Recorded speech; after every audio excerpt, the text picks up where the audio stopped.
Hi, this is Angie here at Abundant Acres Homestead, and been hearing reports of the bird flu, H5N1. There was a couple reports out of New York, one out of Maine.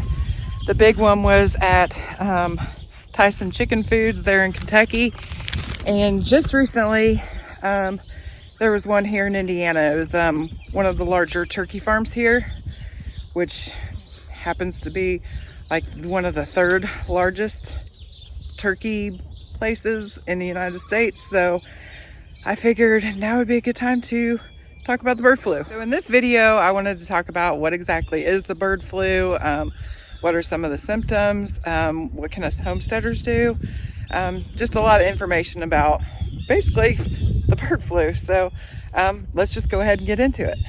Okay, so no, this isn't the first time for the bird flu. Bird flu has been around for quite a while. Our homestead personally has been affected by it twice. Our flock never got the bird flu, but the homestead was still affected. One time, I think it was 2004, 2005, something like that. And then again, I think it was in 2015-ish. I don't remember the dates, but anyway. So what is the bird flu? Well, it's a virus that is spread through poo. There's just not a pretty way to say it. It's spread through poo. Wild waterfowl have it. It's pretty common for wild waterfowl to have it. So how would a backyard flock, or even like the big chicken farms or turkey farms and things like that, how would they end up with the bird flu? Well, my best guess is the waterfowl, geese or something like that, is flying over the coop or the pen, and they land a good one right in the middle of the pen, and the chickens go through it, because that's what chickens do, is they scratch through everything. You know, most poultry does, not just chickens, turkeys, things like that. That's what they do, is they scratch. So as they're scratching through, picking through, that's how it spreads. So what does that mean for consumers? Well, just like the Tyson farms down in Kentucky, they just had an outbreak of it. So they're gonna have to cull their chickens, do a complete scrub down of their facilities and make sure that their facilities is clean, get retested before they can even start their production again. So there may be shortages, and if there's not shortages, you can almost expect that there's going to be a price increase. Like I said before, Indiana is like the top third for producing turkeys for the United States. Indiana has also had an outbreak, and it was actually in a turkey farm.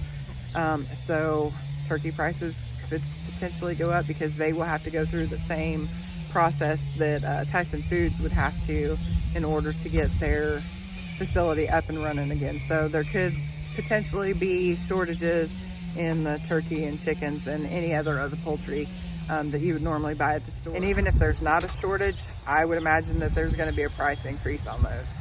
Okay, so what it means for homesteaders, first off, is chicken sales. Not saying it will be affected, but I'm saying that there is potential that there won't be any more chicken sales. So like some of the hatcheries may be shut down. That happened to us before. The second thing is not being able to sell chickens. That's how it affected our homestead in the past. What I used to do is I would go to auctions and I would buy chickens that look pretty puny or whatever, and then I would take those chickens, I would bring them home, and I would get them nice and healthy looking, and then I would take them back to the sale barn and I would sell them for quite a good profit.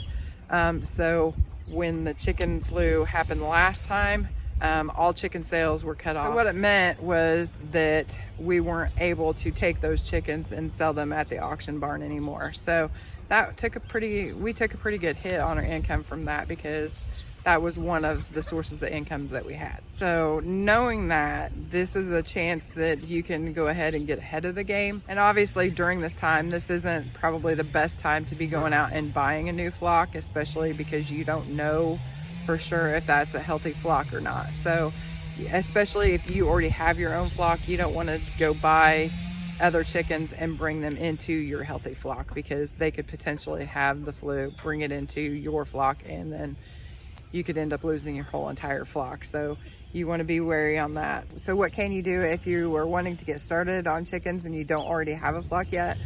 Well, I would say the best thing that you can do, instead of going out and buying a flock and bringing it into your house, not knowing whether the flock is healthy or not, The best thing you can do is order eggs and incubate your own eggs. While yes, when a chicken lays an egg, there could potentially be poo on the egg. That doesn't mean that the egg, with the embryo inside the egg, is going to be infected. So you don't have to worry about the chicken side having the flu because it has not been exposed or come in contact with any of the poo. So that's not going to be a problem. Okay, so what about the chickens themselves? What do you look for? One of the common things that you'll see is in their wattles and in their comb, it'll get like a purple tint to them. You can see that hers are good and bright red. Her wattles may be a little dry, but it's towards the end of winter, so that's kind of expected. Their legs will also kind of get a purple tint to them, so we want to watch for that. There'll be like a lack of coordination. You'll just kind of notice them stumbling and like they just don't have enough coordination. Diarrhea, like loose stools and stuff like that. Their eggs may be kind of soft or maybe even misshapen. Another thing, which you ought to watch out for anyways, is there'll be like a nasal discharge. You'll notice there'll be like bubbles and stuff in their nasal. What's the big thing that you can do to keep your flock healthy and safe?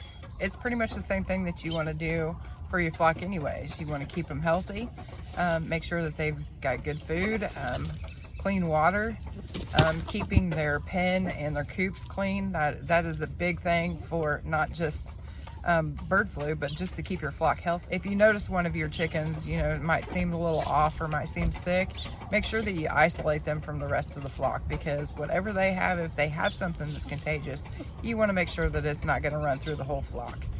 So the next question is, can it be passed to humans? And the answer to that is yes. It's not common, but it is possible. But there are things that you can do to protect yourself, so let's go over those real quick.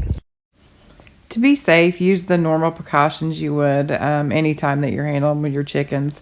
If you're going to be in the coop for an extended amount of time, wear a mask, especially if you're like cleaning the coop. This might be a good time to start washing your eggs. And always, always wash your hands after being in the coop or after collecting eggs. And there's no evidence that eating chickens or eating eggs will give you the bird flu. So feel free to eat all the chicken and all the eggs that you want to. Again, just make sure that you're doing your part to make sure that the chicken eggs are clean and stuff like that before you use them. Make sure you wash your hands afterwards. But yeah, feel free to eat those fried eggs. And if you do happen to think that your flock might be suffering from it, do the right thing, do the responsible thing, and make sure to get hold of your local government agency so that they can come out and get your flock tested. And if there's a dead one, just know that by handling it, you're handling biohazards. So just be careful, be safe, and do the right and responsible thing. Don't take off just yet. Make sure you hit that subscribe button if you haven't already.